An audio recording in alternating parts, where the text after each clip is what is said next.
RPP dan modul ajar. Bapak Ibu, apa isi dari RPP itu?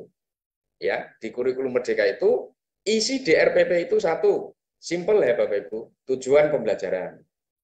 Kemudian langkah-langkah atau kegiatan pembelajaran. Nah, kemudian yang ketiga adalah asesmen pembelajaran. Ya, ini komponen minimum yang ada di dalam RPP. Sehingga RPP itu tidak usah terlalu panjang. 3 komponen ini yang minimum ini yang perlu di RPP. Nah, kalau di modul ajar itu komponen minimumnya yang harus ada adalah satu, tujuan pembelajaran, kemudian langkah-langkah pembelajaran, kemudian rencana asesmen ya untuk di awal, jadi asesmen awal ya di awal pembelajaran. Bapak Ibu, di kurikulum Merdeka itu ada asesmen diagnostik yang dilakukan pada waktu awal tahun pelajaran, kemudian asesmen awal ya, asesmen awal itu dilaksanakan pada awal pembelajaran. Ya, kalau dulu misalnya mirip-mirip lah seperti pretest gitu ya. Kemudian yang selanjutnya apa? Rencana asesmen akhir. Rencana asesmen akhir yaitu dilaksanakan untuk mengecek tercapaian tujuan pembelajaran ya setelah kita melakukan proses pembelajaran. Kemudian yang selanjutnya adalah media pembelajaran. Itu yang ada di modul. Nah, sehingga dengan demikian Bapak Ibu, yang nanti disiapkan oleh Bapak Ibu ketika melaksanakan kurikulum Merdeka, ini yang paling penting ya. Satu, sekali lagi saya ingatkan, capaian pembelajaran, tujuan pembelajaran, alur tujuan pembelajaran, dan yang keempat, RPP atau modul ajar. Ini yang harus dimiliki oleh Bapak Ibu guru ketika kita melaksanakan kurikulum Merdeka. Nah, oke, Bapak Ibu, di kurikulum Merdeka itu, di kurikulum Merdeka itu, tadi saya sampaikan, ada yang namanya adalah asesmen diagnostik. Asesmen diagnostik itu dilaksanakan pada waktu awal tahun pembelajaran. Awal tahun pelajaran itu dilaksanakan asesmen diagnostik dalam rangka untuk mengetahui sejauh manakah background kepribadian anak, cara belajar anak seperti apa, kondisi orang tuanya seperti apa, bagaimana dia belajar di rumah dan sebagainya.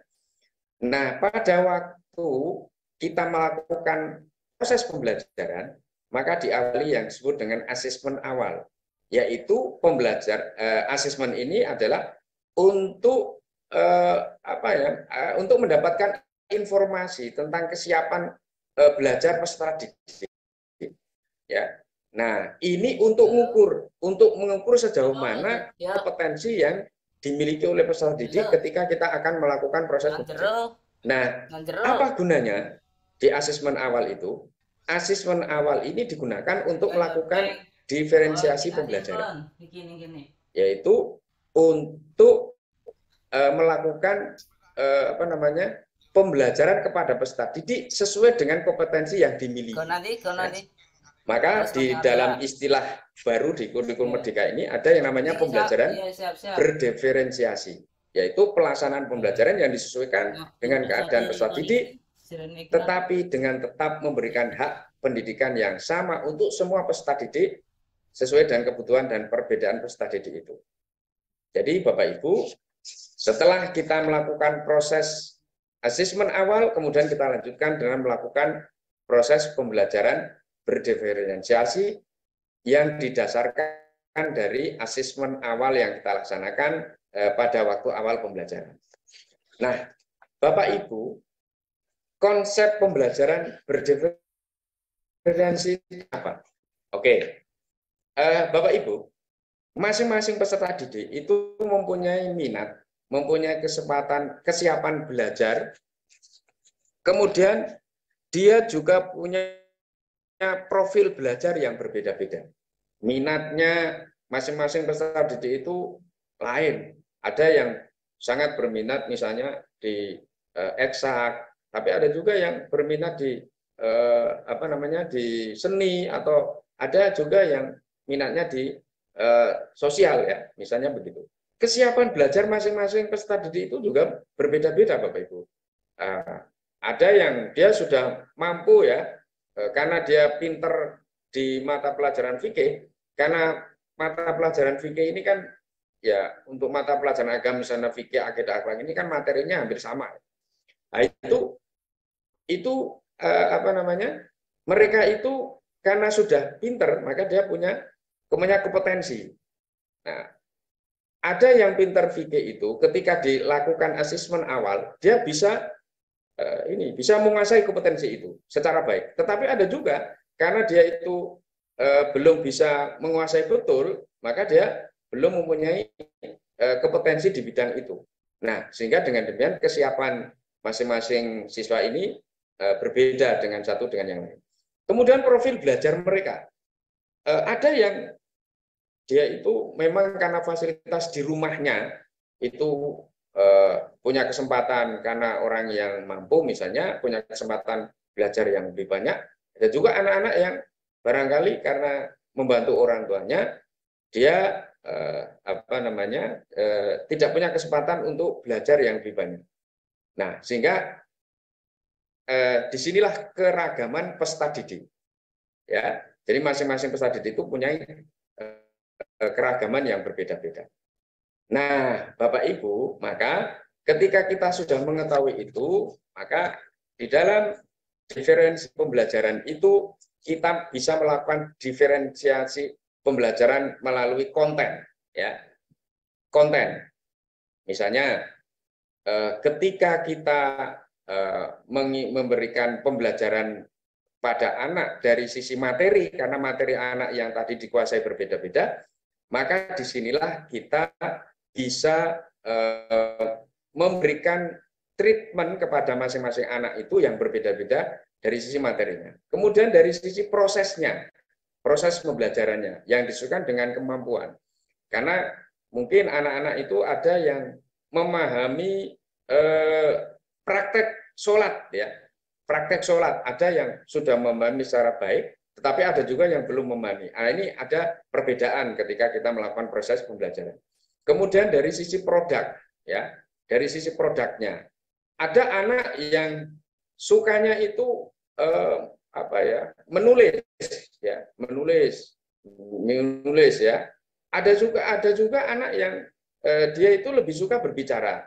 Ada juga anak yang suka menggambar. Nah, berarti ketika kita mau melakukan proses pembelajaran berdiferensiasi itu, maka disesuaikan dengan produk yang dihasilkan oleh anak itu. Ketika anak yang suka apa namanya berbicara, maka bisa juga nanti kita memberikan tugas atau memberikan apa itu pembelajaran itu dengan cara misalnya dia bikin podcast atau dia berpidato, atau anak yang suka dengan menggambar itu kita suruh anak-anak ini untuk membuat produk, poster dan sebagainya. Kemudian yang selanjutnya dari lingkungan, diferensi lingkungan belajar. Antara satu dengan anak itu lingkungan belajarnya disesuaikan dengan minat peserta didik. Ya, misalnya pada mata pelajaran bahasa Inggris, pendidik dapat melakukan diferensi lingkungan belajarnya peserta didik, seperti peserta didik yang menyukai teknologi yang maka disediakan komputer atau tablet untuk membuat infografis atau mendengarkan audio.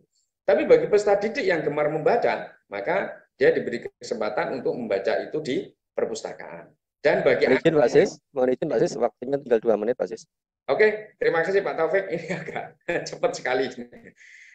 Kemudian peserta didik yang menyukai seni, maka dia diberikan kesempatan untuk mengimplementasikan tulisan itu dalam bentuk seni.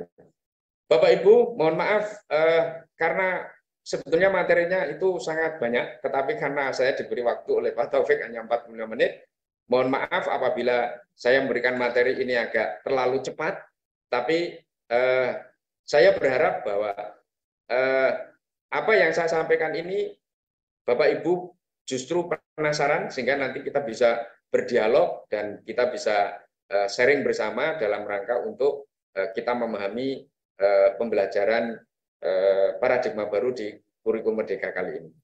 Saya kira itu Bapak Ibu sekalian, mohon maaf atas segala kekhilafan dan nanti akan kita lanjutkan dengan sesi diskusi tanya jawab dan saya kembalikan pada Pak Taufik.